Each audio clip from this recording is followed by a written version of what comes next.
오늘 말씀은 창세기 47장 말씀을 봅니다. 세계적인 기독교 작가인 필립 얀시라는 사람이 있습니다. 수많은 영성책을 쓰고 수백만 기독교 사람들이 그 책을 읽고 은혜를 받게 한 기독교 영성가인 동시에 신학자입니다. 이분이 간증한 내용 가운데 이런 일이 있습니다.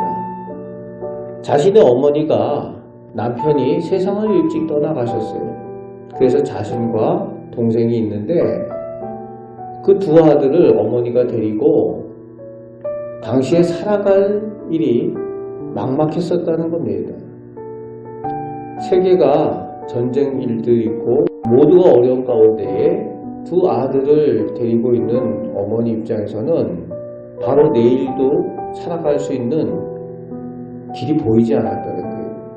그래서 할 수 있는 것이라고는 하나님께 그저 기도하는 일밖에 없었다는 거예요. 날마다 눈물로 기도했답니다. 그런데 놀랍게도 기도할 때마다 하루하루 보이지 않던 그 길이 열리고 또 근근히 살아갈 수 있는 이동할 양식을 하나님께서 허락하여 주셨다는 거죠. 그러면서 이제 그 두 아들이 장성하고 그 중에 한 아들이 바로 세계적인 신학자가 되어서 수백만 수천만 사람들에게 하나님의 말씀을 전하고 큰 영향을 끼치는 필립 얀시가 되었다는 거예요. 그 필립 얀시라는 분이 마지막에 그렇게 고백을 합니다. 우리는 아무것도 없는 줄 알았는데 하나님은 이미 다 준비해 놓고 계셨다라고 그렇게 고백을 하고 있습니다. 오늘 본문에서 야곱과 요셉의 가족에게 일어난 일입니다. 아무것도 없는 줄 알았는데 하나님께서는 이미 애굽 땅에 다 예비해 놓고 계셨다는 겁니다.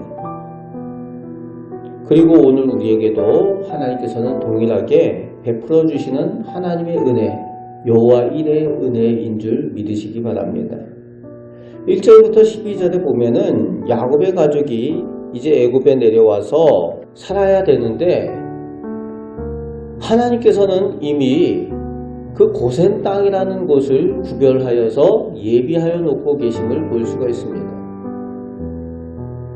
애굽 사람들은 그 가축을 치는 유목민들을 가증하다라고 그렇게 생각을 해서 가까이 하기를 두려워합니다. 그런데 하나님께서는 오히려 그 강대국 애굽의 그 이교 문화로부터 구별된 곳으로 하나님께서 미리 고센 땅을 예비하여 두셨다는 거예요. 그곳에 야곱의 가족들이 이제 내려와서 정착을 하게 됩니다.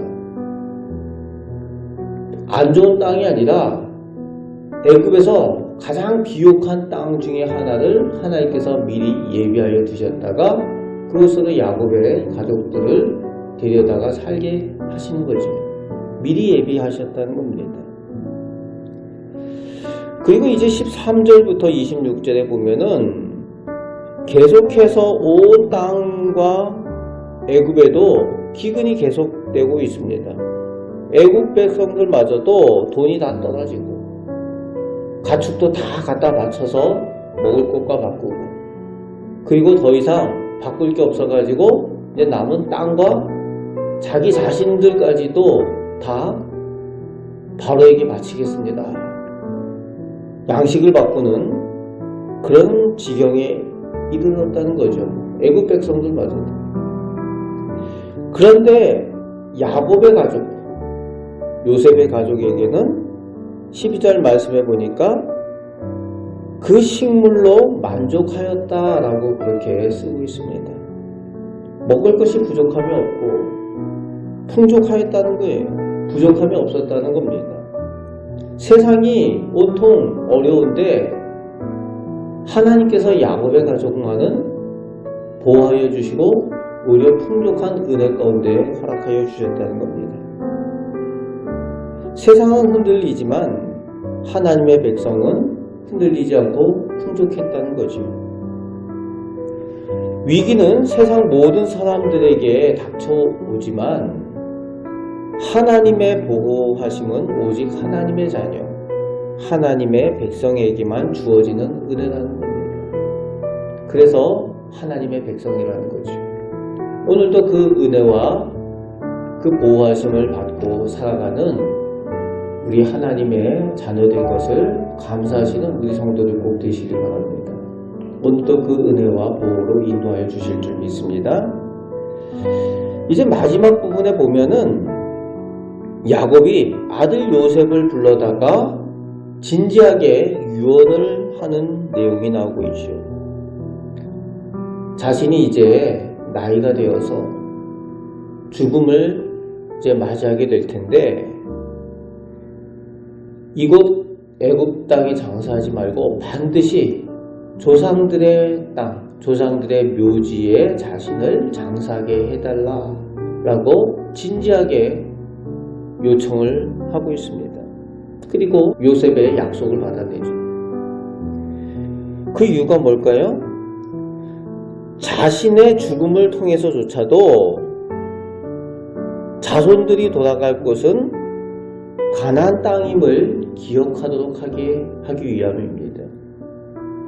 애굽은 아무리 좋아 보여도 약속의 땅이 아니고 잠시 머무는 땅이라는 거예요.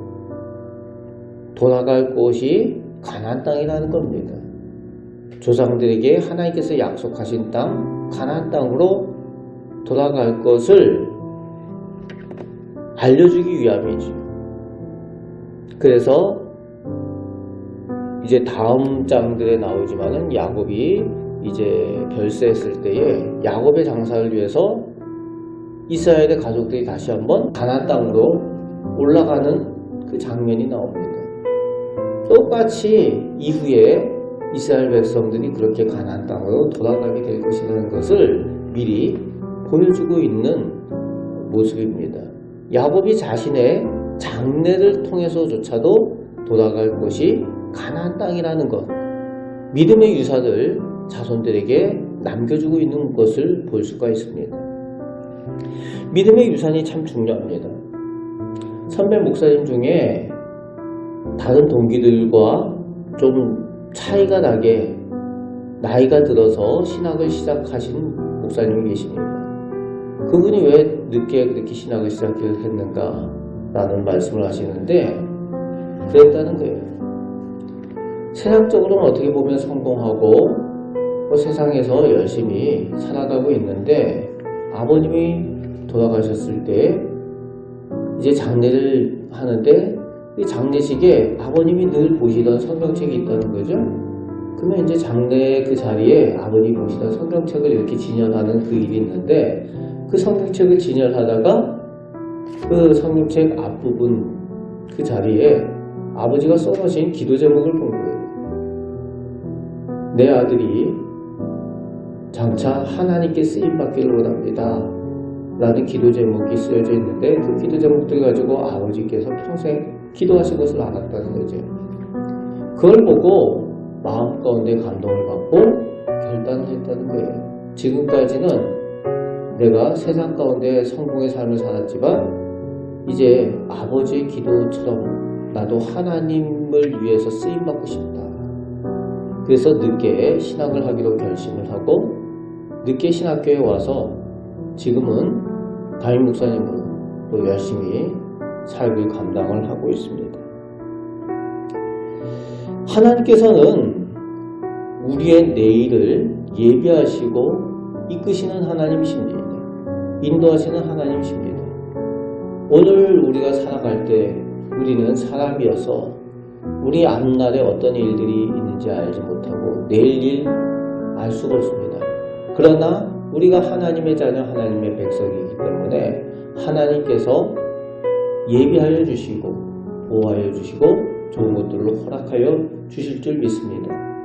그 믿음을 가지고 오늘도 하나님 앞에 기도하시고 하나님의 인도하심을 따라 승리의 삶을 살아가시는 우리 복된 성도들 다 되시기를 주님의 말씀으로 축복합니다. 아멘. 기도하겠습니다.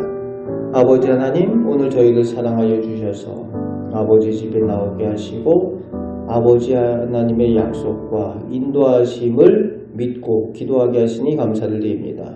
오늘도 기도할 때 저희의 기도를 들으시고 하나님의 선하신 인도하심을 보호하심을 허락하여 주시옵소서. 그 은혜를 보고 또 간증하며 감사하는 저희들 되게 하여 주옵소서. 우리를 사랑하시는 예수 그리스도의 이름으로 기도합나이다. 아멘.